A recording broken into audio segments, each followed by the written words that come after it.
je m'appelle Bernard Avaux, je suis médecin généraliste et j'interviens au sein de Kenvad comme formateur en cohérence cardiaque. Pratique qui peut trouver sa place dans la prévention du stress en milieu professionnel. Dans la crise sanitaire actuelle, le confinement strict, plus ou moins difficile à vivre, avait au moins cet avantage qu'il nous offrait un espace de sécurité objectif pour tout le monde. Le déconfinement, même s'il est vécu comme une sortie de prison, amènera avec lui son cortège d'incertitudes et d'inquiétudes. Bien des situations à venir dans les semaines qui viennent vont agir sur nous comme autant de messages d'alerte sur notre tour de contrôle intérieur.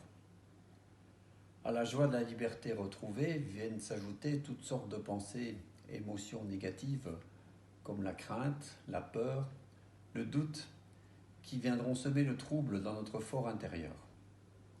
Avec tout le cortège plus ou moins bruyant de troubles physiques ou psychologiques, des maux de ventre, le cœur qui s'emballe, des troubles du sommeil, un sentiment d'angoisse, une inquiétude diffuse.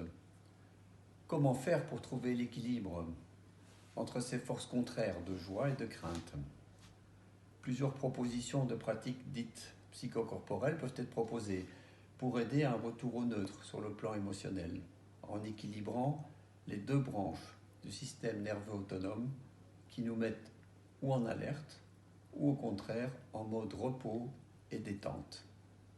Celle dont je vais vous entretenir s'appelle la cohérence cardiaque et consiste en la pratique pluriquotidienne d'une respiration particulière. Cette pratique est largement validée par la science et utilisée dans de nombreux milieux professionnels et thérapeutiques. Elle est ainsi conseillée par la Société française de cardiologie et a également été conseillée récemment à la télévision par le médecin d'Antenne 2 qui répond aux questions des téléspectateurs sur le Covid.